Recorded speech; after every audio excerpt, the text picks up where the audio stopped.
Comité Peruano para la Recuperación de Archivos y Documentación del Movimiento Laboral, COPERAL, que agrupando instituciones privadas y públicas, asumió un rol activo en el fomento de la responsabilidad en las organizaciones gremiales sobre la importancia de conservar su documentación.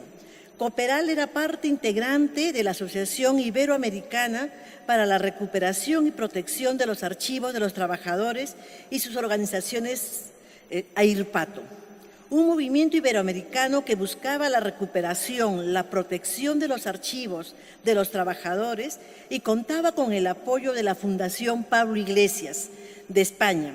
Se realizaron reuniones en Buenos Aires en 1991, en 1992 y en Montevideo en el año 94, donde se presentó la experiencia y la labor de la Fundación Pablo Iglesias sobre recuperación, protección y difusión de los archivos obreros españoles. Se intercambió experiencias y proyectos ejecutados en los diversos países asistentes a las reuniones. Los países que asistieron a esos eventos internacionales fueron Argentina, Venezuela, Uruguay, Perú, Brasil, Colombia, República Dominicana, México, Chile y Costa Rica. En esas reuniones conocí a Antonio, ¿no?, que iba por la Fundación Pablo Iglesias y junto con Aurelio Martín Nájera, que era el responsable, para que ellos buscaron sensibilizarnos a nosotros en el tema de qué manera rescatar y asumir un rol militante con respecto a la defensa y a la recuperación de los archivos de los gremios sindicales. El trabajo de COPERAL durante los 90 fue muy difícil por la arremetida de parte del gobierno de Alberto Fujimori contra los trabajadores y sus gremios. De los gremios sindicales existentes a inicio de los 90, muy pocos lograron sobrevivir para el 2000. La mayoría desapareció por la implementación del modelo económico neoliberal que eliminó derechos laborales de los trabajadores. Asimismo, la represión desde el gobierno se hizo selectiva y enfocada contra los gremios y dirigentes sindicales. A ello se sumó los asesinatos de dirigentes sindicales y campesinos realizados por el Partido Comunista Sendero Luminoso. Lamentablemente, la documentación de muchos de estos gremios no se conservó y ahora contamos con muy pocos archivos sindicales. COPERAL realizó talleres de capacitación y encuestas a los gremios sindicales y para 1998 sacó una publicación que tuvo pocos números. Al final, los miembros fueron renunciando por razones diversas y nos quedó la experiencia y el compromiso del rescate de la documentación de los gremios sindicales. Esto un poco les quería contar porque es por ahí donde yo comienzo a entrar a tomar conciencia de la importancia de los gremios sindicales. Nosotros como COPERAL hicimos no solamente la revista, sino también hicimos eventos.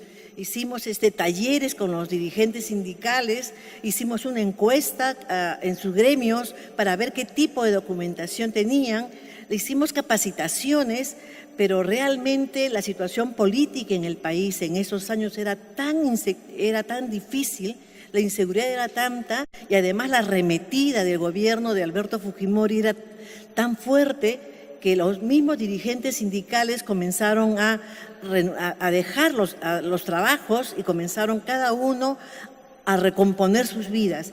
Y los archivos eran los menos protegidos, ¿no? Y por lo tanto muchos dirigentes se llevaron su documentación a sus casas, otros simplemente los eliminaron porque si lo encontraban con documentación gremial en sus casas eran acusados de terroristas. Ahora voy a hablar un poco sobre la breve historia de la Confederación Campesina del Perú, del cual voy a trabajar la documentación. La organización del campesinado peruano se halla íntimamente ligada a la lucha por la tierra. Tiene una larga historia de lucha desarrollada durante el periodo colonial y republicano. Ya para los años 20 contaba con una organización campesina llamada el Comité Central Pro Derecho Indígena Tahuantinsuyo, que fue fundada en Lima el año 1919 por algunos por algunos líderes indígenas, un grupo de exdelegados de provincias de la proindígena y una base de apoyo urbana integrada por emigrantes provincianos y obreros anarcosindicalistas.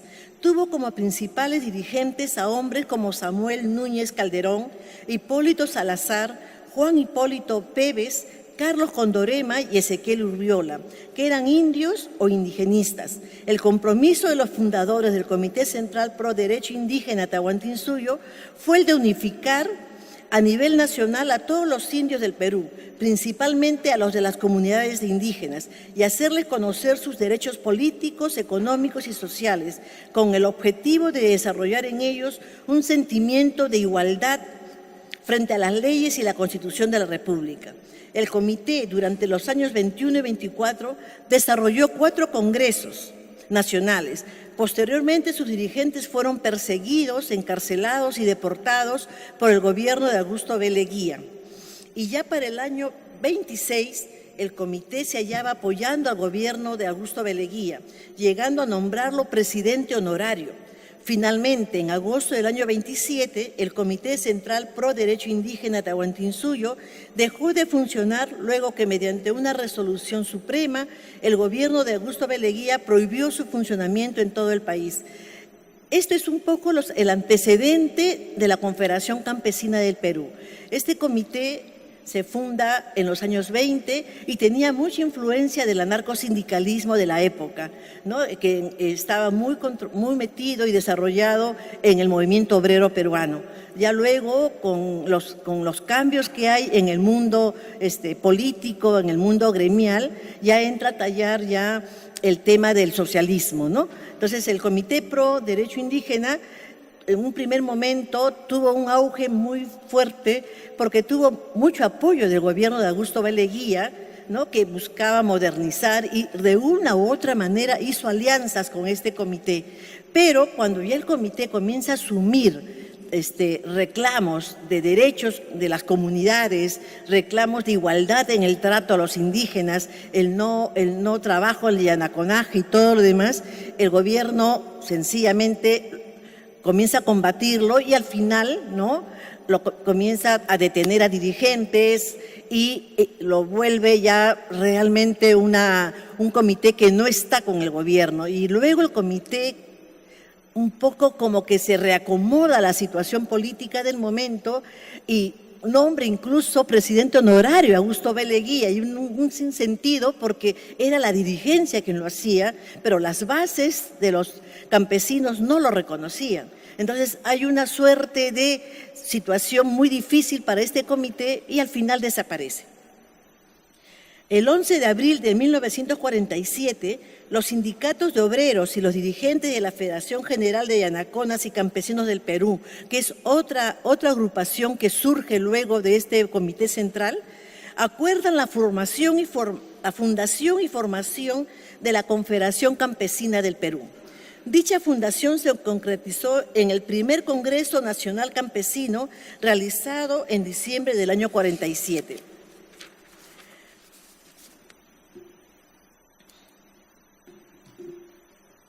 La CCP en su logotipo tiene a Túpac Amaru, segundo, emblema de la rebelión indígena contra el dominio colonial, y a José Carlos Mariátegui el Amauta, maestro en lengua quechua. Intelectual y dirigente político respetado en América Latina, para quien nuestra liberación no sería calco ni copia, sino creación heroica. La CCP fue gestada en las conversaciones de José Carlos Mariátegui con su fundador y primer secretario general, Juan Hipólito Pébez Oliveros, campesino de Ica y dirigente de la Federación General de Yanaconas Campesinos del Perú. Juan Hipólito Pébez Oliveros, quien falleciera a mediados de la década de los 80, siempre se proclamó un discípulo de José Carlos Mariátegui, quien justamente luego de la fundación de la CGTP le encargó la tarea de organizar a los campesinos en una sola central. La CCP, cuando se forma, ¿no?, tiene ya mucha orientación del socialismo, de las ideas socialistas. Entonces ya había dejado, ¿no?, sus dirigentes principales habían pasado de las orientaciones anarcosindicalistas a las ideas no socialistas y al entenderse como clase. Cuando nace la CCP, el campesino indígena estaba sometido al servicio gratuito en los latifundios. En los Andes, las comunidades indígenas sufrían el arrebato permanente de sus tierras por parte de los hacendados y vivían sometidos a todo tipo de exacciones y atropellos por las autoridades y la población no indígena, los mistis. En la costa, el campesino era sometido al yanaconaje, que obligaba al campesino yanacona al pago en producto por el uso de la parcela que ocupaba en la hacienda de propiedad del latifundista. En la selva, el indígena amazónico sufría la usurpación de sus tierras que hacían los colonos y hacendados. La CCP asumió la lucha contra estos atropellos y sus dirigentes fueron víctimas de persecución y detenciones. O sea, la CCP tiene desde su fundación, asume la lucha de los campesinos, no solamente de la costa y de la sierra, sino también de la selva. Porque nosotros como Perú, como país, tenemos los tres grandes divisiones geográficas, ¿no? Costa, sierra y selva. Y en la costa, y en la sierra y en la selva hay indígenas. Entonces la CCP busca agruparlas a todas ellas y comienza a trabajar por cada uno de los derechos que tenían de manera individual, que era muy diferente en la costa, en la sierra y en la selva. En 1948 se realiza el golpe militar de Manuel Odría, que por una parte reprimió a los partidos, pero promulgó leyes que beneficiaron a los campesinos. Ello afectó a la organización de la CCP, que dejó de tener influencia en los campesinos, disminuyendo sus manifestaciones. Recién en el año 56, con el segundo gobierno de Manuel Prado, se retomarían esas actividades. Fue el periodo donde se fueron reconociendo comunidades y organizándose otras, sobre todo entre el año 58 y 60. Antes del golpe militar de Odría, nosotros teníamos, ¿no?, una figura, la figura del latifundista era muy fuerte en el Perú. Incluso en el Congreso de la República, los congresistas casi todos eran o representantes de los dueños de los latifundios o los mismos latifundistas. Y por lo tanto, todas las normas y las leyes que se daban en esos años eran para provecho de los grandes hacendados. Y eso, por ejemplo, nosotros lo vemos, ¿no?, en las luchas que enarbolaban los campesinos en esos años. En los años 20, en los años 30, ellos siempre enarbolaban la lucha porque no se les obligase a trabajar de manera gratuita en las haciendas y que no se les obligase a que sus hijos, a que sus hijas y sus esposas vayan a hacer trabajo de servidumbre en las casas de las haciendas. Entonces, esto era la constante en esos años. Ya con el golpe militar de Manuel Odría, lo que hace Odría es, aparte de perseguir a los partidos políticos de la época, que era el Partido Aprista Peruano o el Partido Comunista, ¿no?, pero aparte de eso, lo que hace es reconocer a los campesinos en sus derechos a tener sus comunidades, a reconocerle algunos beneficios, y eso hace que la CCP, que tenía un fuerte arraigo en el mundo campesino, baje su influencia, porque una vez resuelto, o de una manera u otra, resuelto su demanda de los campesinos comienzan a trabajar ya de manera a nivel solo de federaciones o de comunidades y ya no le dan importancia a la Confederación Campesina del Perú. Eso es un bajón para la CCP. La CCP entre los años 60 y 90 realizó 5 congresos nacionales, enmarcados en sus luchas por la tierra, el reconocimiento de sus derechos comunales y el enfrentamiento a las políticas neoliberales aplicadas durante la década de los 90. Se debe destacar el 4º congreso realizado. Acá, por ejemplo, lo que he puesto yo es un afiche que tenemos del 4º Congreso de la Confederación Campesina del Perú, que se realizó en el año 74, ¿no? Como ven ustedes, ¿qué dice ahí? Por la unidad clasista del campesinado, ¿no?, por la Alianza Obrero-Campesina, Tierra y Liberación Nacional. Estamos hablando del año 74, antes de que apareciera, ¿no?, Sendero Luminoso con su llamada a la lucha armada. La CCP, se debe destacar el 4º Congreso realizado en el 74, que logró impulsar una campaña por la unidad de las organizaciones agrarias. Se tuvo como resultado la afiliación a la CCP de federaciones asociaciones importantes, comités de productores, como productores de la hoja de coca y trabajadores azucareros. Este cuarto congreso fue decisivo para el desarrollo de las acciones de recuperación de tierras de mano de los hacendados, que se prolongaron hasta los fines de la década de los 70 e incluso hasta la primera mitad de los 80. Acciones que remecieron el país quebrando los rezagos del sistema feudal terrateniente. Aquí, por ejemplo, nosotros tenemos que en el año 68 se da el golpe de Estado del militar Juan Velasco Alvarado. Y una de las cosas que hace el régimen de Velasco Alvarado es decretar la ley de reforma agraria. Y esa ley de reforma agraria lo que estipula es, haciendo propaganda, Velasco dice, nunca más el campesino, nunca más el patrón comerá de tu mano. Es decir, deciden, ¿no?, a nivel desde el Estado entregar las tierras a los campesinos. Y para eso se compra, se confisca las tierras de los hacendados. Pero esta reforma agraria que se decreta en el 69 y se empieza a implementar en el año 70 para adelante, tiene sus bemoles. Como es dado desde el Estado, se organiza todo un aparato estatal de ingenieros, de sociólogos, de antropólogos, que comienzan a trabajar el tema de la entrega de la tierra a los campesinos. Y ahí está el asunto, la cuestión central del por qué Sendero Luminoso no impregna en el campesino. Porque una de las banderas del partido de Sendero Luminoso era contra el latifundio. Pero ya el latifundio, ¿no?, en los años, con la reforma agraria, el latifundio es quebrado. Porque se expropia las tierras a los hacendados y se forman las famosas cooperativas y las sociedades agrícolas de interés social. Entonces, estas cooperativas y estas sociedades agrícolas de interés social lo que hacen es buscar administrar las tierras que fueron estatizadas por el gobierno de Velasco Alvarado y controlarlas y manejarlas con los campesinos.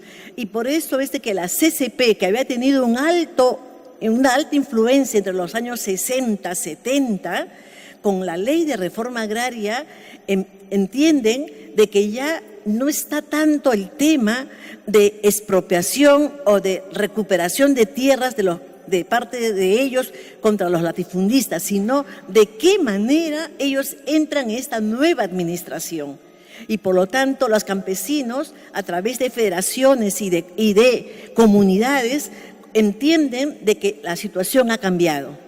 Y por lo tanto, eso les lleva a tener que buscar otras formas de organización ya más locales y no centralizadas en la CCP. Entonces, la CCP, cuando levanta en su cuarto congreso, ¿no?, por la unidad clasista del campesinado peruano, lo hace porque se está dando cuenta que hay toda una diferenciación en el campo.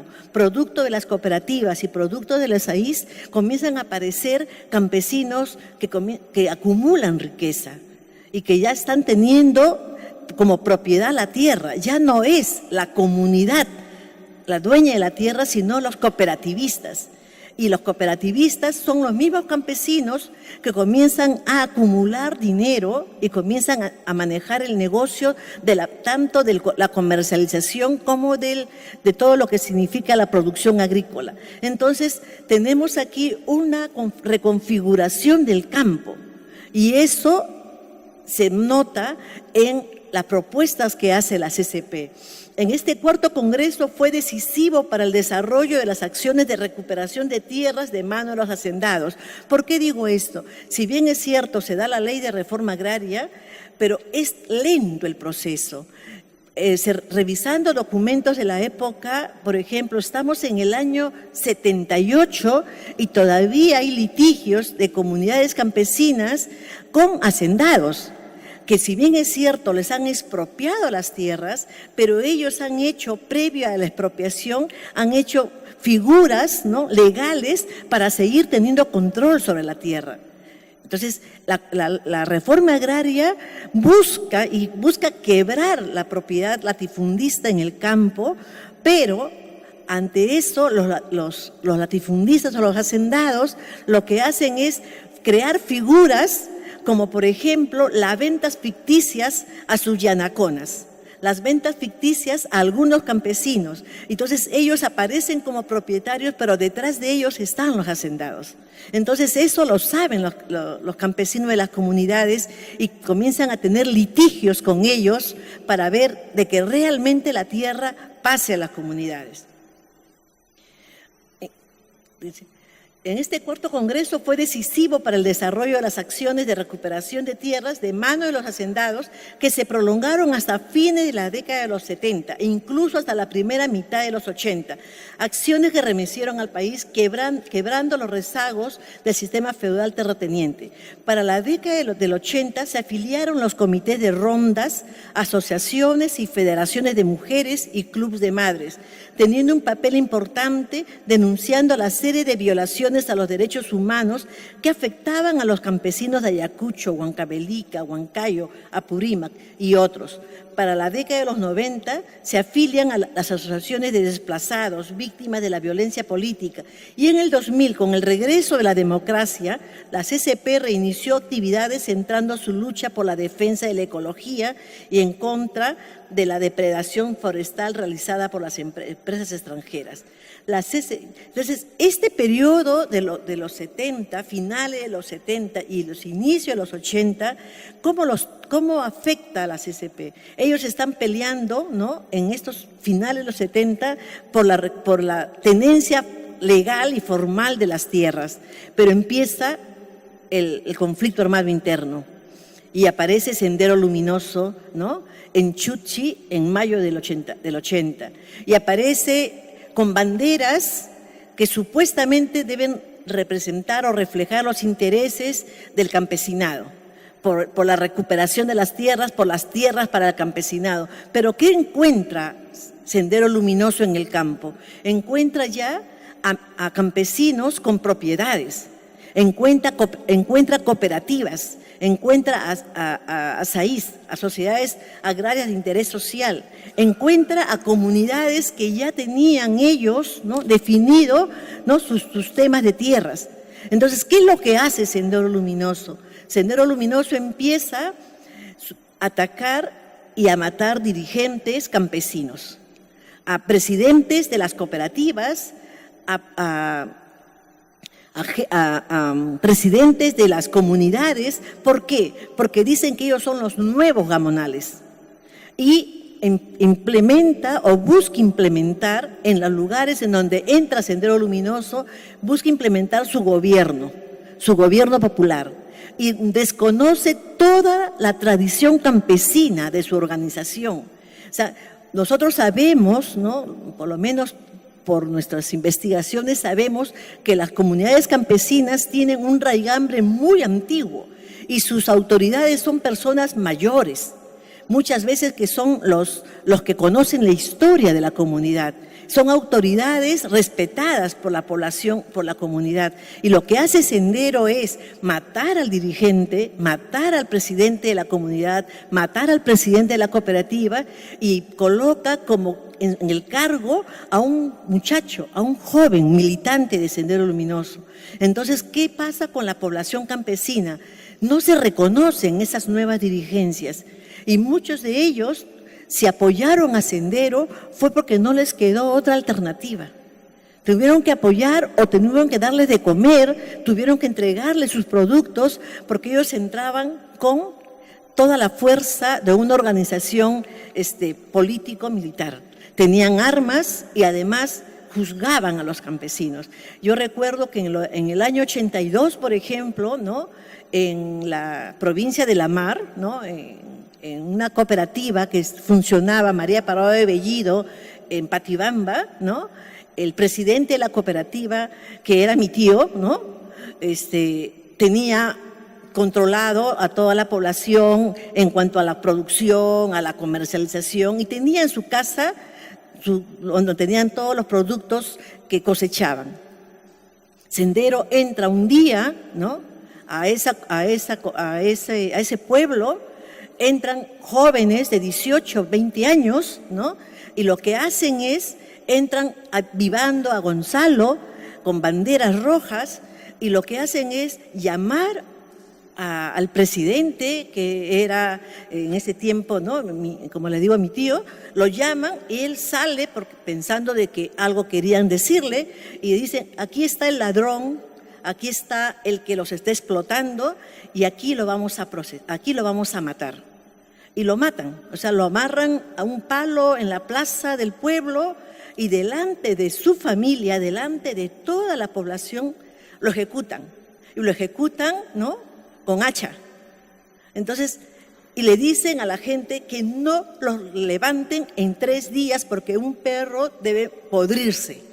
Es decir, era una violencia porque ellos sentían que el campesinado no los estaba apoyando de voluntad, sino estaban siendo obligados. Ellos tenían que destruir toda organización que se le pusiera en paralelo. Y por lo tanto, como esa figura que se hace en el año 82, se hizo en otras comunidades, en otras cooperativas. Entonces los pueblos de Ayacucho, de Huancavelica, de Apurímac, sufrieron esa arremetida de Sendero Luminoso y su organización campesinas fueron quebradas. Y por eso la CCP en ese tiempo tuvo bastante demandas, ¿no? Tuvo bastante reclamo de la población. Yo les he entregado, por ejemplo, para que puedan ver varios documentos, ¿no?, de la CCP, por ejemplo, del año 81, ¿no?, que es de una Federación Provincial de Campesinos de Huamanga, en donde, ¿no?, les están diciendo cómo se han reunido, ¿no?, y los puntos que han tratado, ¿no? Y dice, salvo sobre la centralización campesina, en el resto de los puntos había unidad de criterios, ¿no?, en el conjunto de los delegados. O sea, lo que trabajan es que están en el año 81 reuniéndose para ver qué van a hacer con respecto a la violencia. En el año 82 están haciendo, ¿no?, también reuniones, ¿no?, los dirigentes están haciendo reuniones demostrando y informando sobre la arremetida no solamente del ejército, no solamente de la marina, sino también de Sendero Luminoso, que están matando a sus dirigentes. Entonces, nosotros tenemos, por ejemplo, una confederación que tuvo mucho que hacer en esos años y su documentación está presente ahí, ¿no? En la actualidad, la CCP cuenta con un local, sede institucional, cuya dirección es la Plaza Bolognesi 588. Funciona en el segundo piso del edificio, ¿no?, que pertenece al Partido Unificado Mareteguista. Tiene ambientes para el funcionamiento de oficina de los colegiados y dormitorio para los delegados de provincias, porque siempre se reúnen y vienen a Lima los delegados cuando hay congresos, cuando hay mesas, cuando hay capacitación campesina, vienen y como no pueden pagar hoteles ni hospedajes, ahí en esa casa duermen, ¿no? En uno de los ambientes estaba el centro de documentación, que se encargaba de la gestión, organización y conservación de la documentación y biblioteca del gremio. A finales de los 90 me encuentro con la historiadora Victoria Medina Palomino, más conocida como Carola, personal técnico de la CCP, mujer de izquierda, ¿no?, y de compromiso con los más necesitados. Conversamos sobre su labor realizada en la CCP y compruebo que además de encargarse del CEDOC, asumía la responsabilidad de apoyar en la organización y fortalecimiento del gremio, siendo una pieza clave para el desarrollo de los congresos y escuelas campesinas que congregaba dirigentes campesinos de todas partes del país. Carola brindaba los servicios de búsqueda y consulta a los dirigentes, a intelectuales vinculados al trabajo de la CCP. A inicio del año 2000, la CCP no cuenta con presupuesto para asumir los gastos del mantenimiento y servicios del CEDOC, por lo que se decide cerrarlo y la documentación, libros, revistas son guardadas en bolsas de plástico y amontonadas en diversos ambientes para luego ser colocados en un pequeño ambiente donde habían materiales de oficinas inservibles. Luego de varios años, el lugar donde estaba la documentación guardada sufre el desplome del piso y la documentación aparece en la primera planta, sobre el ambiente de los servicios higiénicos del local de Partido Unificado Socialista Mareteguista. La dirigencia dispuso botar la documentación por considerarlo inservible y que ocupaba un espacio que no era de ellos. debido a que no tenía presupuesto para pagar el servicio de recicladores, se mantuvo la documentación durante años. Esto lo cuento porque yo fui a visitar la CCP luego del desplome, ¿no? Y me enseñaron. Y yo le digo, ¿y ahora qué hacemos? Tenemos que ver qué hacemos con la documentación. ¿Saben qué? Me dice, compañera, no podemos hacer nada porque no tenemos dinero y además como todo se ha ensuciado, todo está así mezclado, vamos a votarlo. Le digo, pero ¿cómo lo van a votar? Es documentación muy importante. No, tenemos que votarlo porque no tenemos cómo hacerlo. Y yo me fui preocupada y regreso la siguiente semana y me dicen, no podemos votarlo porque nos están pidiendo 500 soles que paguemos y no tenemos para pagarlo. Entonces le dije, ¿saben qué? No lo toquen, no lo toquen porque yo tengo que hacer algo con eso. Luego de ella, en una visita realizada a la institución, se preguntó a los dirigentes por su archivo, biblioteca, se nos mostró el lugar donde se hallaba la documentación embolsada, mezclada con desmonte y un abandono total. Ante esa situación se les planteó realizar el trabajo de rescate y puesta en valor de su documentación, por considerarlo de mucho valor para la institución y para la historia del movimiento campesino en el Perú. Se logró convencer a los dirigentes de la CCP, quienes permiten trabajar en su recuperación y puesta en valor. Este trabajo de rescate y puesta en valor de la documentación de la CCP se llevó a cabo con los alumnos de la Escuela Académico Profesional de Historia de la Universidad de San Marcos. En el año 2008, en el curso de archivología, se les encarga a los alumnos Juan Leandro Tito Melgar, Misael Guamaní Coelho, Carlos Florínez y Jorge Bazán Morales realizar una inspección de la habitación donde se hallaba la documentación. Ellos constatan que la habitación se halla en el primer piso, siendo en un espacio cuyas dimensiones no es posible medirlo, con el techo derrumbado, mostrando el material de quincha y adobe que lo conformaba, al igual que las paredes y pisos de cemento. Ven ustedes las imágenes, así lo encontraron los jóvenes y así lo encontramos y sobre eso tuvimos que trabajar. La situación de la documentación era lamentable debido a que muchos papeles estaban almacenados en costales, algunos en cajas de cartón y otros desperdigados en el piso entre el desmonte y documentos dañados. Estos últimos eran revistas de congresos campesinos, folders de plástico y manila, boletines de propaganda carcomidos posiblemente por roedores, que junto a pancartas y mesas del Partido Socialista presentaban un aspecto desagradable por la acumulación descontrolada, probablemente hecha por los habitantes del lugar. Es decir, como era un sitio donde había desmonte, ya todo lo llevaban ahí. La basura, todo lo dejaban ahí acumulado. Además, se agregaba que la documentación era afectada por la lluvia, pues se hallaba expuesta por el derrumbamiento del techo. Se hallaban a la intemperie fuentes históricas para la investigación del campesinado y que de seguir en esa situación su destino final sería su destrucción por ser insalubre. Se tomó fotos para presentar la evidencia del caso. Entonces, todo eso es lo que encontramos nosotros, ¿no? Y sobre eso tuvieron que trabajar. Los he puesto a ellos porque realmente ellos son los que hicieron el trabajo. Yo no les puedo mentir y decirles que yo estuve ahí trabajando con ellos todos los días. Ellos son los que hicieron el trabajo, ¿no? Y realmente es un trabajo encomiable porque como lo encontraron, yo pensaba que iban a correrse. Pero los chicos me dijeron, profesora, simplemente tenemos que hacer el trabajo, pero denos material. Entonces había que comprarles material. Guantes, ¿no? Bolsas negras, mascarillas, escobas, o sea, todo lo que tenía que hacerse, ¿no? Este trabajo se realizó, ¿no? Voy a presentar un poco las etapas, ¿no? Este trabajo se realizó en el semestre agosto-diciembre del 2008 y en parte del 2009, ¿ya?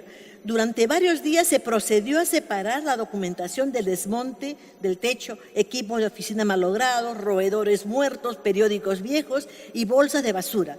Una vez separada la documentación, se limpió de manera provisional y colocó en bolsas de polietileno negras. Luego, a través de una escalera de madera, se subió alrededor de 100 bolsas. O sea, como estaba en el primer piso y para pasarlos al segundo piso, se tuvo que improvisar una escalera de madera hacia la parte del segundo piso y los chicos, las 100 bolsas, tuvieron que subirlas, ¿no?, al segundo piso.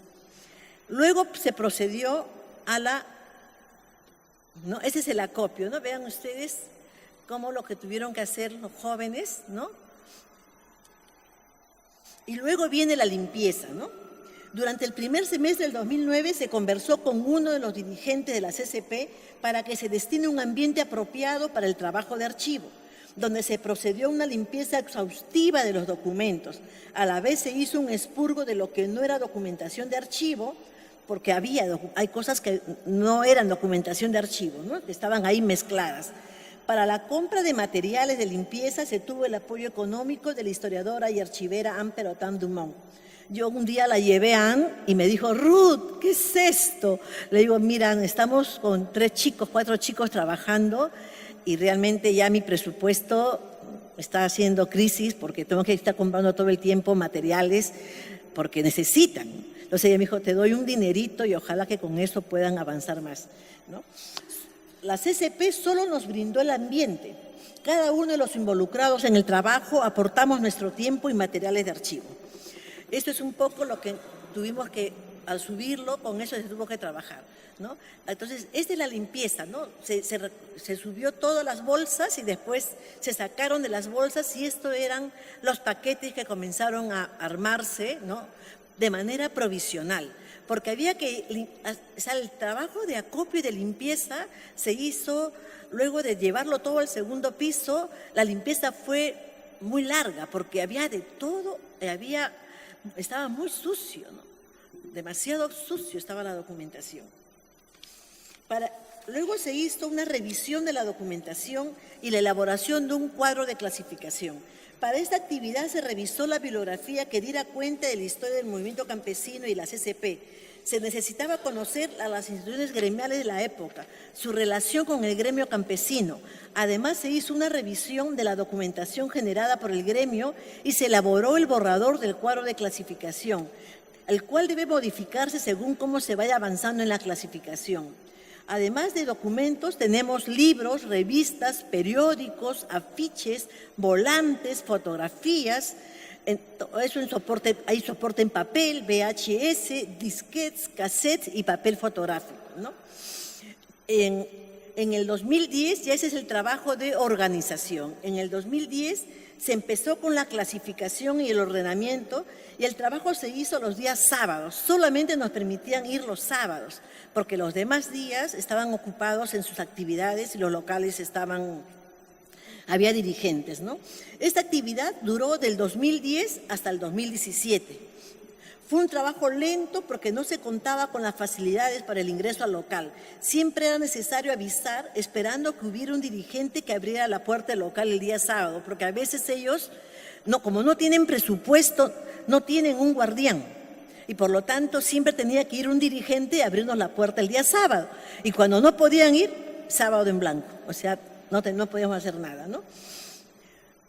En el proceso de clasificación de la documentación se llevó una computadora para la elaboración de la lista de documentos, los cuadros de avance e ir armando las series documentales.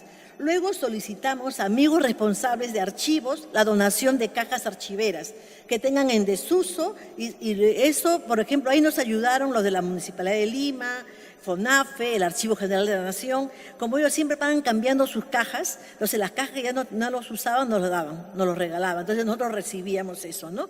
Entonces, se ha inventariado un total de 284 cajas archiveras de diversos tamaños.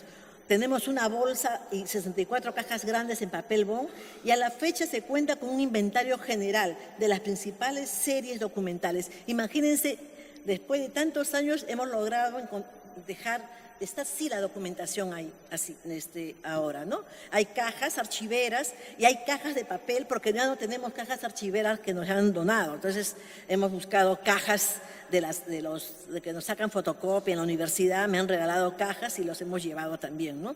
Entonces así está ahora y por lo menos tiene algo de presentación comparado con lo que encontramos, ¿no? En cuanto a servicios, es en esta etapa del trabajo que algunos investigadores conocen lo que se venía realizando con la documentación de la CCP y solicitan revisarlo para el desarrollo de sus investigaciones. Eso nos pasa siempre cuando trabajamos con archivos que son nuevos, que no están, ¿no? Que concitan atención.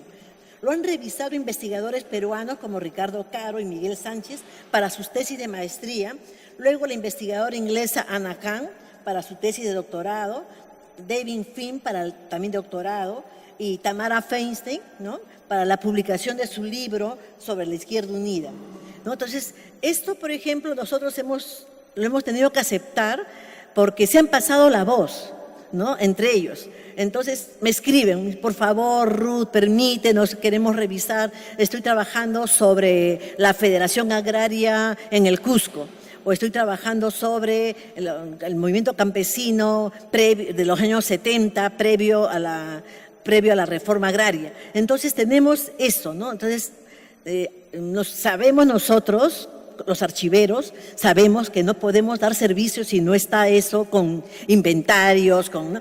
Pero realmente a mí me da mucha pena decirles no. Entonces lo que hacemos es citarnos con ellos y encontrarnos en la puerta y entrar con ellos y decimos, ¿sobre qué cosa quieres? Ayacucho. Entonces buscamos la caja de Ayacucho y se la entregamos y estamos con ellos hasta que se van. Entonces es un poco lo que hemos hecho y sabemos que no está bien, porque incluso le digo, ¿cómo lo van a citar? Porque en las publicaciones se tiene que poner la referencia. Entonces le digo, pongan solamente archivo en proceso CCP, ¿no? Y tanto, no pongan ni caja ni nada porque eso todavía no está definido, ¿no? Entonces tenemos eso, ¿no? Luego también en el 2010, en la Facultad de Ciencias Sociales de San Marcos se hizo una exposición de los afiches de la CCP y la CGTP. Con ello se buscó sensibilizar a los estudiantes sobre la importancia de los gremios obrero y campesinos durante el periodo del conflicto armado interno. En el 2014 se realizó la digitalización de los afiches de la CCP del periodo del conflicto armado interno y se entregó una copia al Centro de Documentación e Investigación del Lugar de la Memoria. Entonces, esto, por ejemplo, lo hicimos conjuntamente con María, ¿no? Hicimos esta exposición y esto nos sirvió para que alumnos de la universidad se sintieran comprometidos en hacer sus prácticas de archivo en estos lugares, porque realmente a mí me da pena cuando los llevo a trabajar ahí, ¿no? O sea, no hay condiciones adecuadas, pero los chicos son guerreros, ¿no? Entonces, con los otros que ya están trabajando ahí años, ellos les dirigen qué cosas tienen que hacer. Entonces, les digo, bueno, dentro del curso de archivística van a hacer esta práctica acá y les pongo la nota, ¿no? Entonces, un poco como que lo tenemos que hacer así. Entonces, en el 2014, lo que hicimos, ¿no? Fue digitalizar los afiches de la CCP de la época de la violencia y le entregamos al LUM, al Lugar de la Memoria. Entonces tenemos, por ejemplo, ¿no? Aquí 2 afiches, son una buena cantidad de afiches. Y esos afiches ya los hemos limpiado, los hemos descrito y lo tenemos en bolsas de papel, ¿no? Que María nos regaló de la CGTP y tenemos eso guardado, ¿no? Entonces, por ejemplo, acá vemos, ¿no? La CCP contra la persecución política, ¿no? Luego tenemos a la CCP en las escuelas campesinas del año 81. Como ven ustedes, a través de los afiches, a través de los volantes, a través de los documentos del gremio, nosotros podemos reconstruir su historia y podemos reconstruir una parte importante de nuestra historia política en el país, ¿no? Entonces, el trabajo a futuro, ¿no? El trabajo de rescate y limpieza, ¿no? Lo que les he entregado es un poco lo que tenemos nosotros, ¿no? La CCP tiene entre su documentación sobre congresos, acuerdos de asamblea, directivas, estatutos, pronunciamientos, correspondencia y otro. Y aquí yo quiero darme un poquito, explayarme. ¿Qué resulta? Que a veces se dice que los campesinos fueron víctimas, ¿no? Y siempre le damos el estatus de víctima, pero no, los campesinos se enfrentaron, no solamente a senderos, sino también al ejército. Y los campesinos tuvieron una red de solidaridad propia. Por ejemplo, muchos de los emigrantes de los pueblos del campo que vivían en Lima, hacían colectas durante este periodo de la violencia para poder, por ejemplo, enterrar a sus muertos frente a la intervención del ejército, ¿no? Y haber matado a sus dirigentes. O hacían colectas, o hacían polladas, hacían actividades económicas aquí en Lima, lo hacían en Lima, ¿no? Para llevar dinero a sus pueblos y poder reconstruir la escuela que había sido volada.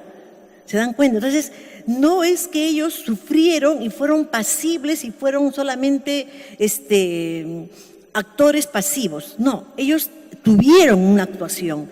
Y a través de la CCP nosotros podemos ver eso, porque les mandan, por ejemplo, una carta los hijos residentes de la comunidad de Hondores pidiendo que se solidaricen con ellos, que van a hacer una pollada bailable en tal lugar para lograr presentar, ¿no? Una carta de denuncia frente a tal situación. O hacen, por ejemplo, una actividad para reconstruir el local de la alcaldía. ¿Se dan cuenta? Entonces, o si no, simplemente presentan una carta en donde dicen queremos y exigimos que la CCP presente la denuncia de tal acto ante el Congreso de la República. Entonces, a través de esta documentación podemos ver que ellos tuvieron una actividad muy importante, ¿no?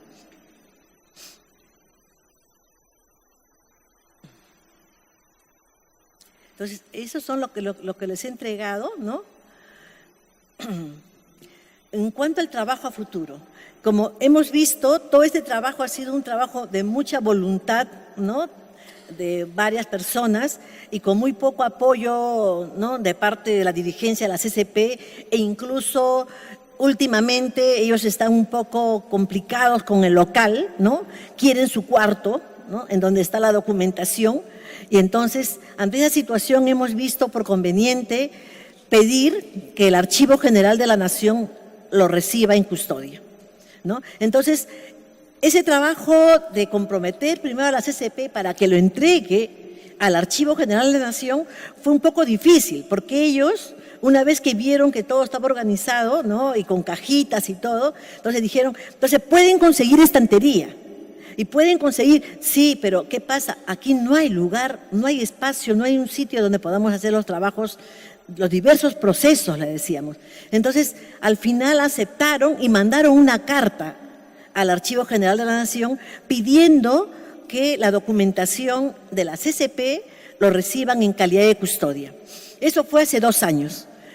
Han pasado 3 gobiernos, el Archivo General de la Nación, y yo siempre detrás de eso, ¿no? Detrás de esto ya parecen que creen que es mi interés muy personal, pero es interés, a mi entender, de la gente comprometida en archivos.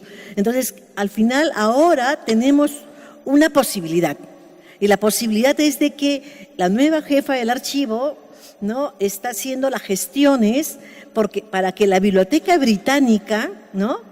Financie un proyecto, el proyecto de organización y descripción y digitalización de este acervo. Entonces, yo sé que la Biblioteca Británica financia más digitalización que organización y descripción, pero no les he podido convencer a los señores que eso no va a darse, pero yo les he dicho, me han dicho lo siguiente, si la Biblioteca Británica no nos financia la organización y la descripción, de todas maneras el Archivo General de la Nación lo recoge. Yo le digo, sí, le digo, porque está en peligro de que ya los dirigentes un día me digan, saque todas sus cajas porque necesitamos el local. Entonces, estamos en eso ahorita, estamos con esta perspectiva y considero que quizás si no lo financia la Biblioteca Británica, yo estoy de la idea de presentarlo como un proyecto ADAI, ¿no? Para la organización. Esto es en varias etapas. Primero la organización, después la descripción y después ya quizás la Biblioteca Británica para la digitalización. Yo sé que la Biblioteca Británica financia, pero también pide que una copia de todo lo digitalizado entre a su biblioteca. Pero bueno, ¿no? A no tener nada, estamos con este problema, ¿no? Entonces, con eso yo quería terminar mi presentación. Gracias.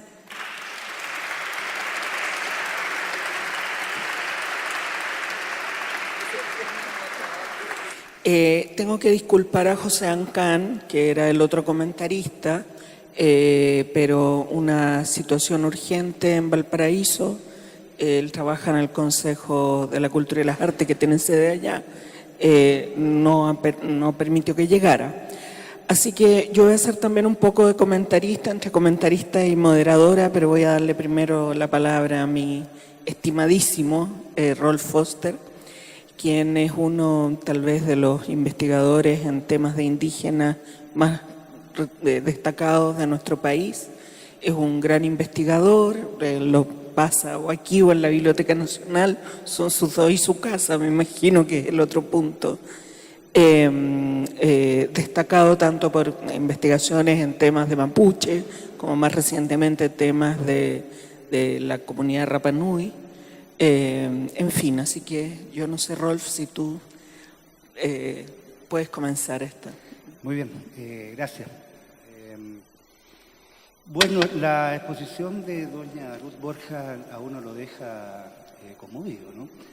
Sobre todo porque para un investigador chileno que trabaja ya hace años, décadas casi, en los archivos del Estado, que son extremadamente ordenados y cuidadosos, ¿ya? Un archivo como el que usted nos muestra es de alguna manera como la antítesis, ¿ya?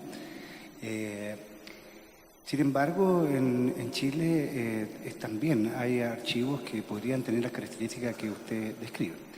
Y eso, claro, es una pregunta para usted, los archiveros, o sea, ¿qué vínculo hay con aquellos archivos de organizaciones sindicales, de organizaciones indígenas que no han sido procesadas por el archivo, ¿ya?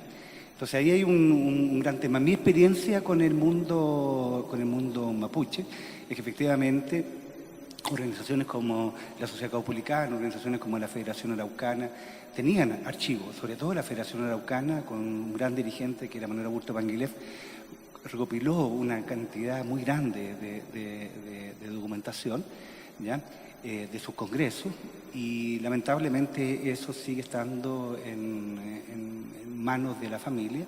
Digo lamentable porque no tiene el acceso ya a ese archivo, depende básicamente de las circunstancias propias de los vínculos que uno puede establecer con la familia. Si ese vínculo no es un buen vínculo, simplemente no se puede acceder. No obstante, en los últimos años, parte de ese archivo de la familia Manuel Aburto, gracias también a la labor de la misma familia, hoy día lo podemos conocer. Desconozco, sé que se ha hecho otro trabajo con tanto dos investigadores han hecho recopilaciones de archivos familiares del mundo mapuche, que son relativamente importantes, pero siguen estando en manos ya de la familia. Creo que sería muy importante que desde el Estado, desde el archivo, ¿no?, buscar una política de cómo hacer y compartir ese tipo de archivos. Y esto además por un giro de su misma exposición, que a mí me impresiona. Cuando leí su ponencia, usted justamente señala, y se lo dejo como pregunta, la valoración que usted ve en el movimiento campesino con respecto a la documentación. Pero obviamente eso no es así, porque lo que usted muestra justamente es que por el puerto del mundo campesino de la central no hay la más mínima preocupación por su documentación. Entonces, ahí hay un tema, o sea, el tema qué pasa con el mundo campesino y con su propia memoria escrita, que yo creo que es distinta si uno recupera otro tipo de memoria, ¿ya? Otro tipo de archivos, ¿ya?, que están presentes en el movimiento campesino, ¿ya?, que posiblemente sean más valoradas que de esta documentación escrita. Ahí hay un tema, ya, que a mí me parece interesante. ¿Qué tipo de archivos permiten de mejor manera acceder a lo que podríamos llamar la historia, tanto del campesinado, en este caso también del campesinado indígena? Ahí hay un tema que me parece. Ahora, permítame señalarle algunas cosas con respecto a la situación chilena, ¿ya?, que sería interesante a ver si usted nos ayuda en contraste con la situación peruana. En una entrevista que aparece, o un artículo que aparece en este domingo en el diario El Mercurio, que todos leemos, El Mercurio los domingos, por lo menos yo lo leo, ¿ya? Hay una entrevista al recién premio nacional premio Nobel, ¿ya?, tiene un nombre, Kazuo Ishiguro, ¿sí? ¿Habían dicho? Muy bien. Su última novela se llama Un gigante enterrado. Y dice que todas las sociedades, esa es la tesis, ¿no? Todas las sociedades tienen un gigante enterrado que ocultar, ¿ya? Entonces, la pregunta es, ¿cuál es el gigante enterrado que los chilenos tenemos que ocultar? ¿Ya? Y sin duda, por lo menos para mí, uno de los gigantes que nosotros ocultamos es cómo se constituyó el Estado Nacional, ¿ya?, chileno en una ruptura con lo que eran los vínculos que tenía el Estado colonial con los pueblos originarios. Y en esa construcción de los Estados nacionales, ¿ya?, el Estado Nacional chileno, ya rompió con un pacto que tenía con el mundo mapuche. Y ese pacto, que se ejercía bajo modalidades muy particulares, que era la política de los parlamentos, es lo que la República, ¿ya?, quiso ponerle fin y transformarlo en un gigante enterrado. Y ese gigante enterrado lo va a procesar bajo un concepto que se llama la pacificación de la Araucanía, ¿ya? Muy bien, ese proceso, ¿ya?, ese proceso de violación, si uno quisiera, violación sistemática de los derechos, en este caso del pueblo mapuche y del pueblo huilliche, ¿ya?, es un proceso que hoy día tenemos el deber, ¿ya?, a partir de la documentación de los archivos, de generar la dinámica que don Antonio González ayer llamaba convertir los archivos en herramientas de justicia social. ¿Cuáles serían los archivos? La pregunta es, ¿cuáles serían los archivos, ¿ya?, de este gigante enterrado? Mi impresión es que esos archivos están enterrados en el Archivo Nacional, ¿ya? Lo que pasa es que hay que transformar ahora determinados tipos de archivos en, ¿ya?, archivos en relación a ese tema, ¿ya?, a este gigante enterrado. Y creo que, por lo menos mi experiencia, en este afán de desenterrar archivos, ¿ya?, que no están, no es que estén escondidos, no están ahí. Lo que pasa es que hay que transformarlo.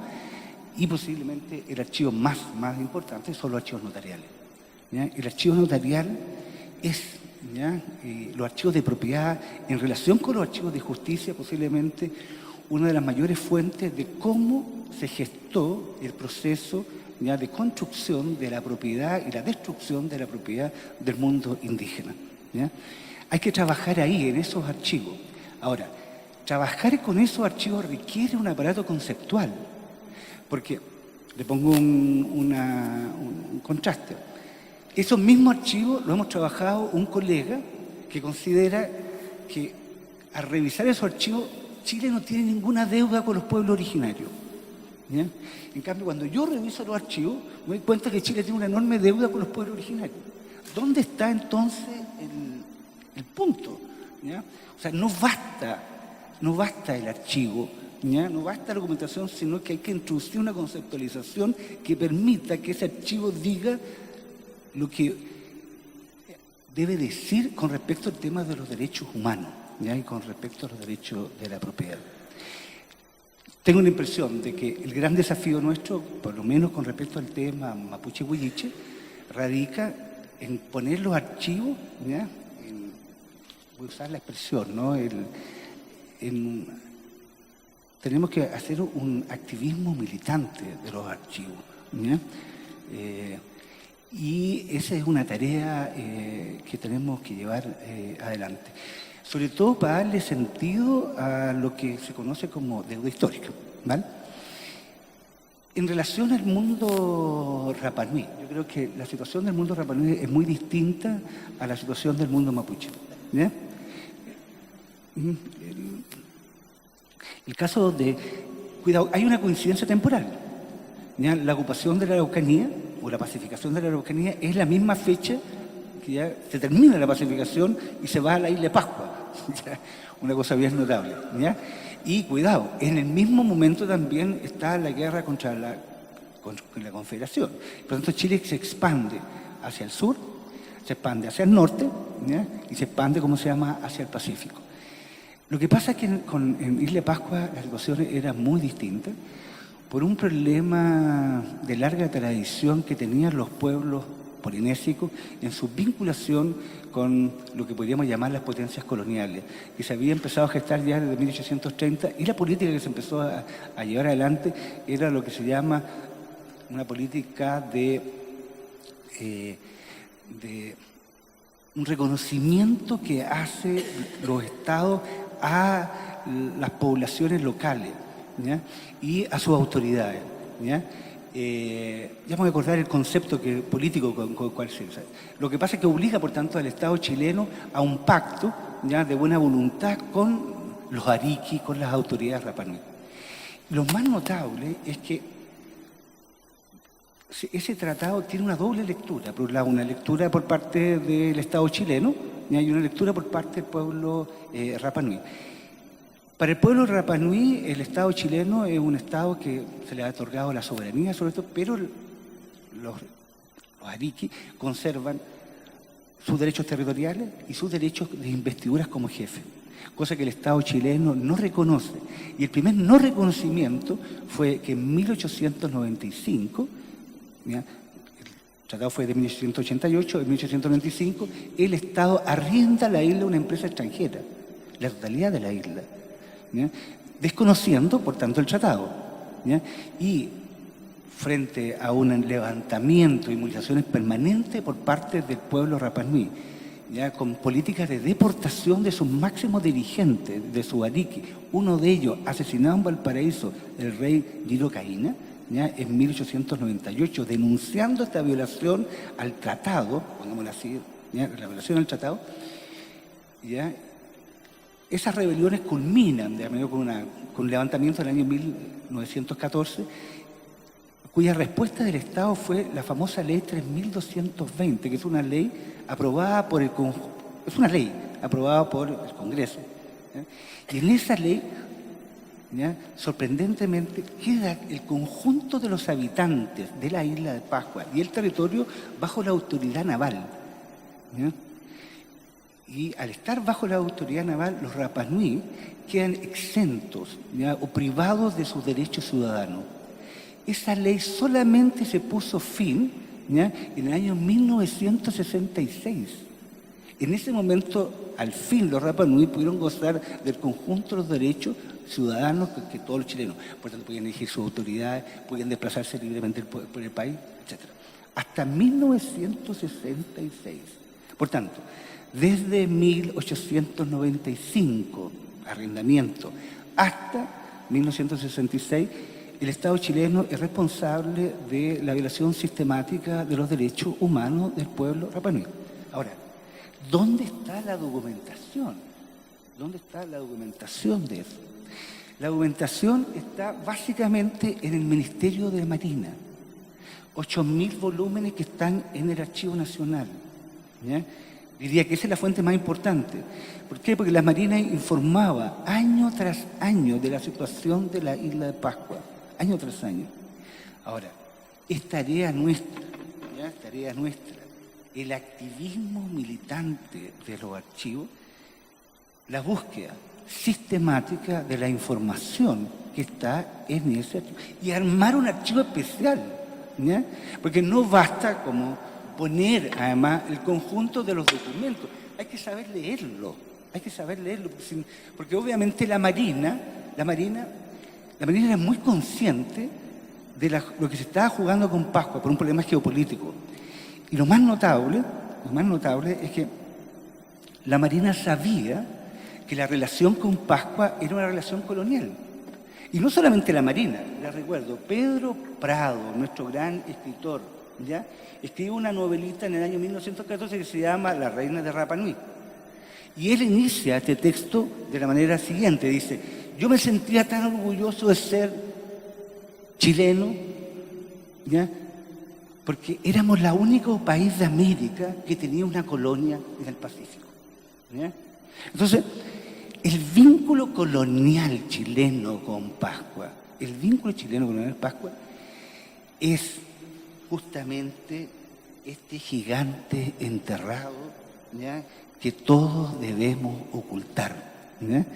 Y es tarea del archivo y de los investigadores que trabajamos, de los activistas que trabajamos en el archivo, que cuidado, sabemos que no es fácil. Aquí doña Eña sabe las dificultades que hemos tenido en determinados momentos nosotros al trabajar en este archivo, ¿ya? Los problemas que hemos tenido justamente con aquellos, ¿ya?, que se oponen de alguna manera a este tipo de activismo, ¿ya? No voy a contar la anécdota, porque fue más que una anécdota, ¿ya? Más que una anécdota, ¿ya? No la cuento mejor. No, doña Emma la puede contar. Está censurada. Doña Ruth, perdone que me haya extendido, pero eso es un poco lo que pasa en Chile, ¿ya? Lo que pasa en Chile, estamos obsesionados con el archivo del Estado, queremos leerlo de una manera, ponerle al servicio de los derechos de los pueblos originarios, pero también estamos conscientes de la necesidad y de la urgencia de trabajar con los archivos que usted nos ha muestro y que, por lo menos en mi experiencia en Pascua, llevo ya más o menos 7 años trabajando en la isla y por supuesto los archivos acá, existe una cantidad muy significativa de archivos familiares, ¿ya?, que sería muy interesante ver cómo poder trabajarlo y procesarlo.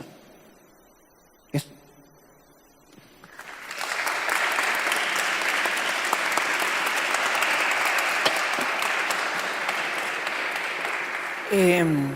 Claro, yo la verdad,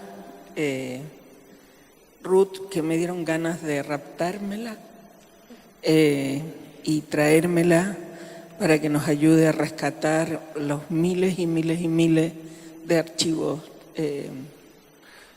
de todo tipo que hay en Chile. Hace algunos meses conversábamos, o años ya, con Rolf respecto a cómo están en la propia isla de Pascua, en Rapa Nui, los documentos metidos en containers. Y como es un clima tropical, naturalmente que cada día que pasa, me imagino una letra, una palabra, un pedacito de la memoria que se va destruyendo. Y un poco hablar acá, porque un poco hablar como los usuarios de los archivos, ¿ya? Porque yo sé que son todos ustedes archiveros, o la mayoría, pero yo no soy archivero, entonces trabajo con un tiempo distinto a los archivos.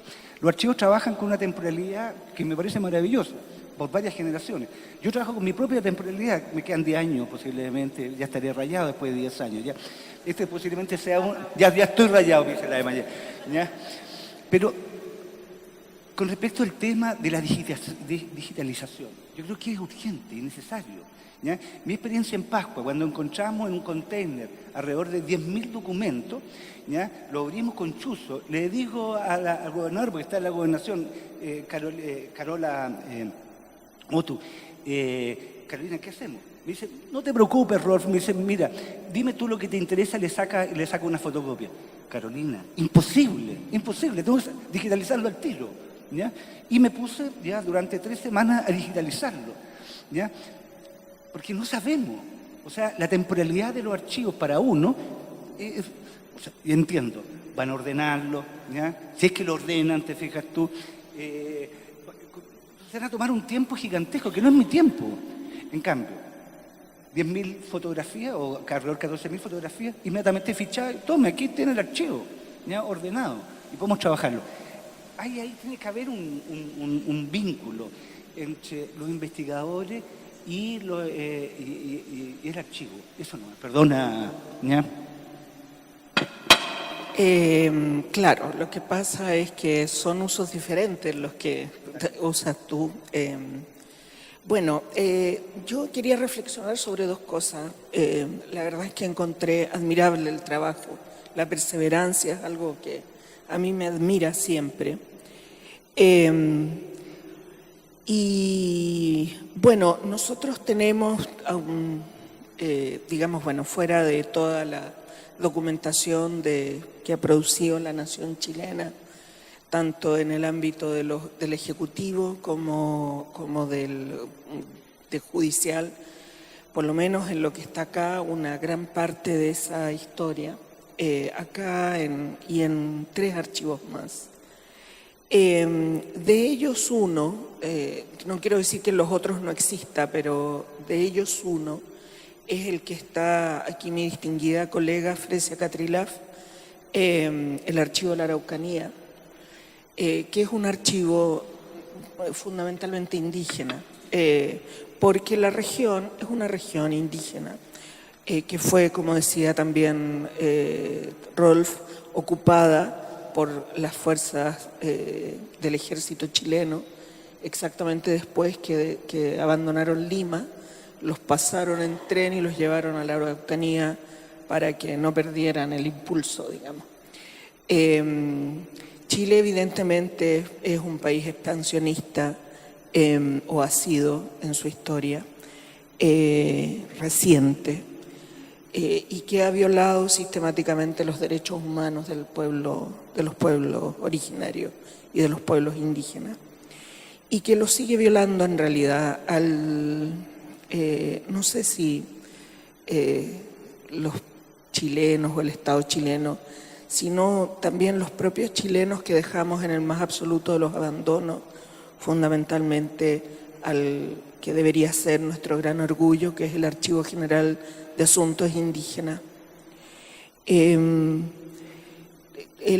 Archivo General de Asuntos Indígenas está creado dentro de la ley de la CONADI. Hay un artículo especial que lo crea y lo pone bajo la tuición, digamos, de la DIVAM, y en esa ex-DIVAM, a partir de hoy día en la tarde, pero del Archivo Nacional en el fondo, y de hecho está y se encuentra en el Archivo Regional de la Araucanía, pero en condiciones realmente muy deplorables, es decir, a pesar de que es un archivo reconocido legalmente, que tiene un lugar, sin embargo, son los propios funcionarios de la propia CONADI quienes a veces por falta de conocimiento respecto a lo que es la archivística, finalmente lo van dejando en el abandono. Yo quisiera, además de decir eso, que es un gran peso que yo llevo en mi conciencia como directora del Archivo Nacional, yo quisiera comentarles que para mí es tan importante el Archivo General de Asuntos Indígenas y el Archivo Regional de la Araucanía por varias razones, pero por una fundamentalmente. Porque ese archivo en realidad pone en tensión fuertemente el concepto de nación que hemos manejado en Chile. En el fondo, el archivo en nuestro país se ha construido, y por eso se llama Archivo Nacional, a partir del concepto de esta nación patriarcal, expansionista, no democrática, en la mayoría del tiempo, y eso es lo que se guardaba aquí.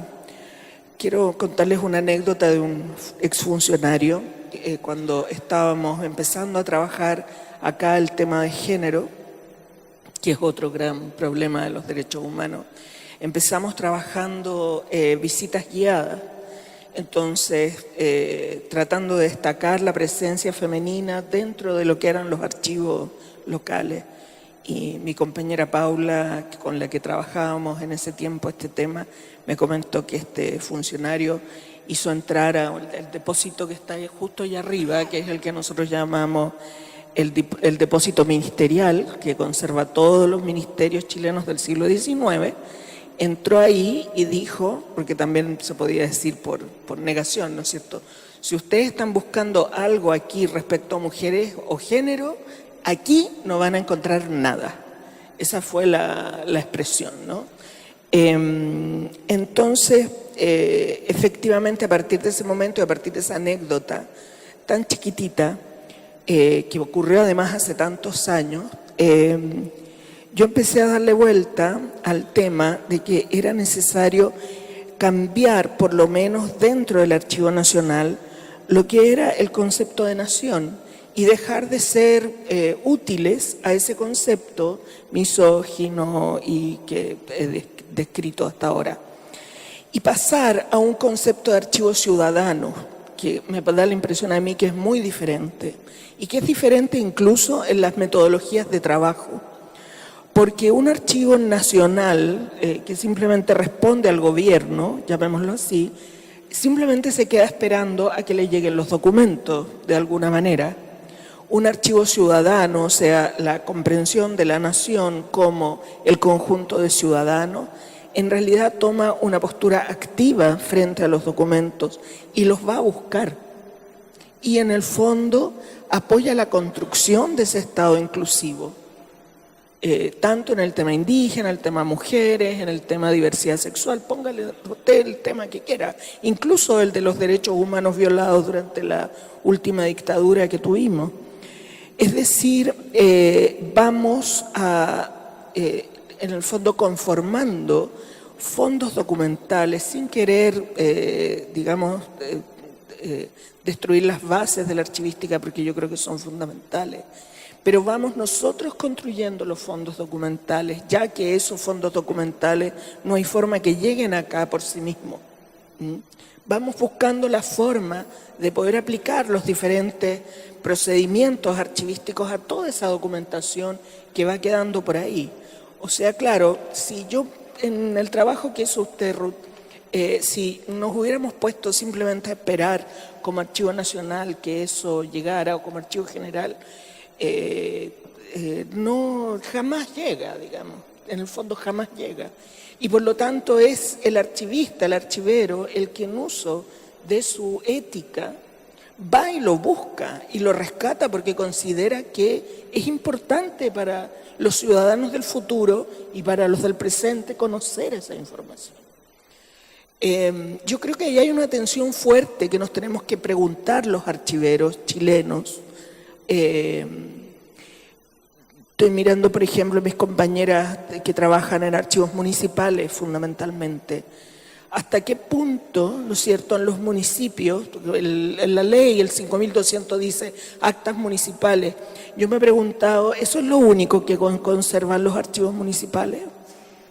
¿O que debieran conservar? ¿Y qué cosas de esas son desechables o que deberían guardarse durante un cierto tiempo y luego descartar?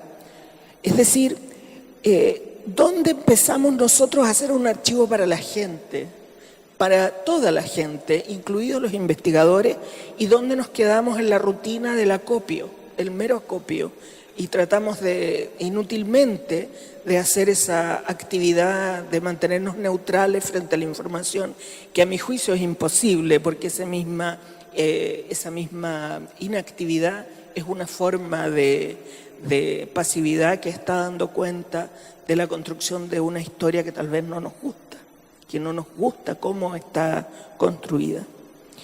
Bueno, y tú me hacías una pregunta, Rolf, cuando íbamos a empezar, ¿y dónde está la voz del indígena en esto? Que también yo creo que es algo importante de tener en cuenta, porque finalmente nosotros acá las voces que tenemos es la voz del gobierno, y de ahí deducimos, en el fondo, la voz del indígena. Tal vez en lo que tú dices, que en los archivos notariales o de justicia, son los que más se acercan y rescatan esa voz, que es un poco la tesis de Gabriel Salazar, ¿no? Que en los juicios criminales él encontró la voz del pueblo. Yo no sé por qué esa voz del pueblo también está mediatizada por un escribano, por un notario, que va transformando la voz.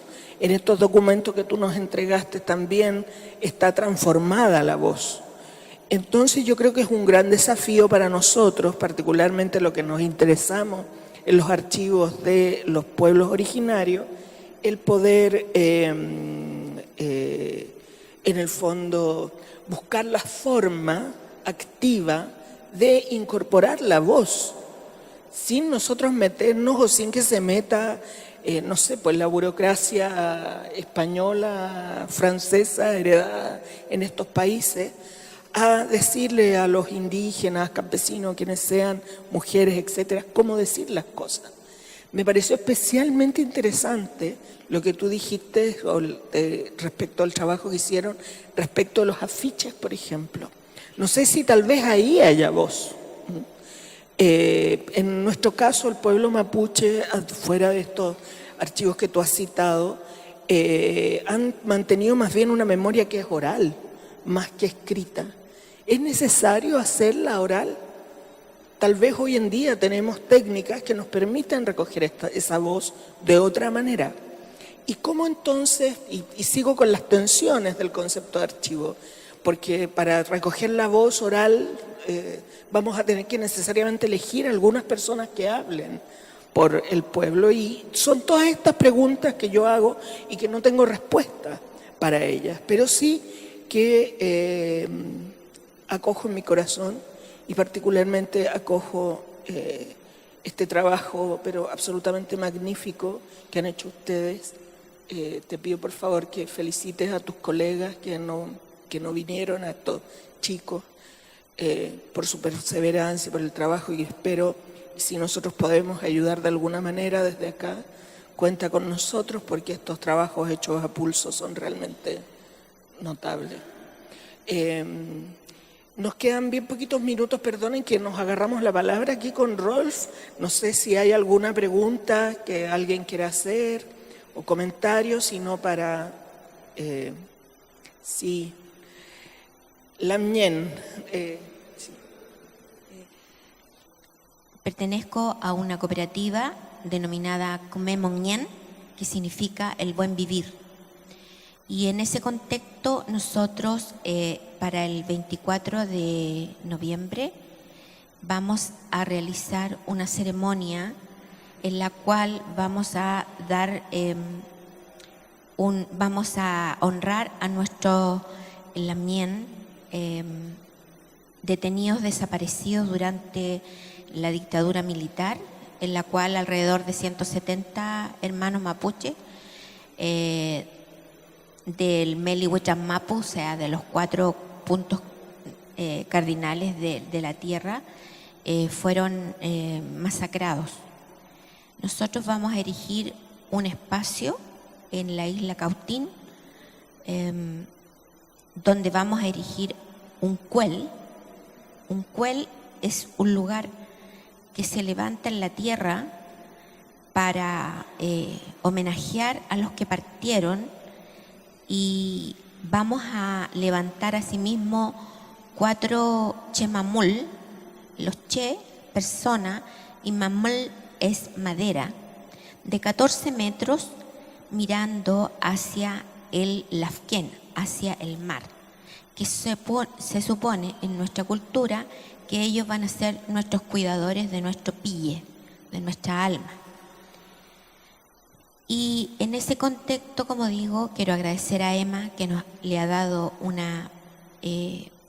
apoyo incondicional a mi lamien en Nancuriñir, con quien hemos generado a través de bienes nacionales ese espacio que, como dice el lamien Rolf Foster, llegaron los chilenos y nos expropiaron el 95% de nuestro territorio, nos dejaron ese 5% y de a poco lo estamos recuperando.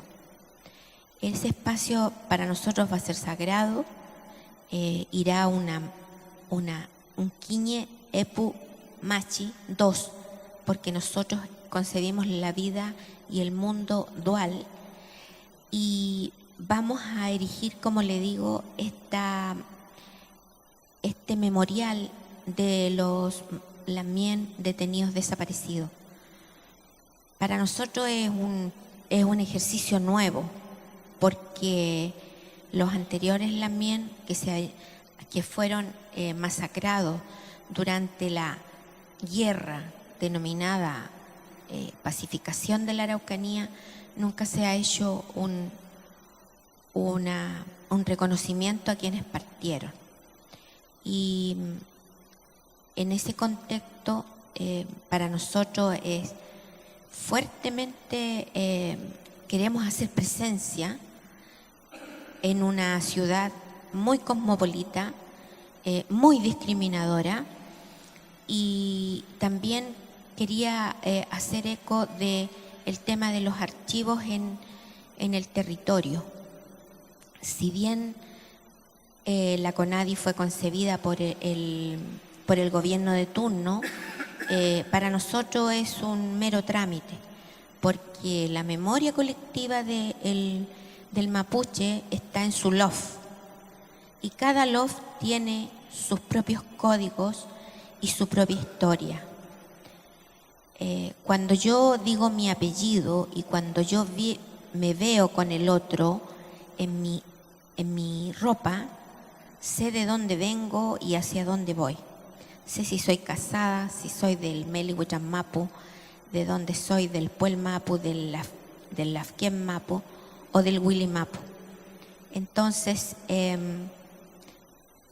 para nosotros la memoria creo que es un bonito reto.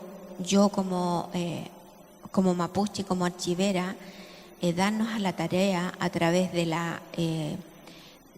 la cooperativa Comemoñén, poder ir recuperando nuestra memoria, que es rica y muy apegada al sentimiento. ¿Por qué digo esto? Por ejemplo, cada nombre tiene una relación con la toponimia. Un ejemplo muy, muy cercano. Mi nieto se llama Alunco. ¿Qué significa Alunco? Significa el brillo del agua. Y mi otro nieto se llama Alén, que es el reflejo de la luz de la luna. Entonces, cuando yo voy transitando en el mundo y llevo conmigo mi memoria, creo que la vamos a compartir con los lamien que han, por la gran discriminación que hubo y por la gran pobreza que mi pueblo tiene hasta el día de hoy, emigrar hacia otras latitudes como es Santiago. Pero el lamien que está en Santiago, si usted lo invita al guillatún, que se hace cada 4 años o cada 2 años, ese lamien deja todo porque va a su guillatún, que es la ceremonia donde le pedimos al Futañén, a la gran energía que está en el universo, le vamos a pedir buenaventuranza, mucho Nehuen y que podamos seguir existiendo acá en este territorio. Felei ñaña, come monien, come songu, futa Nehuen, tañicusau, archivo nacional, archivo regional. Felei tatu come ñaña. Muchas gracias, Fresi.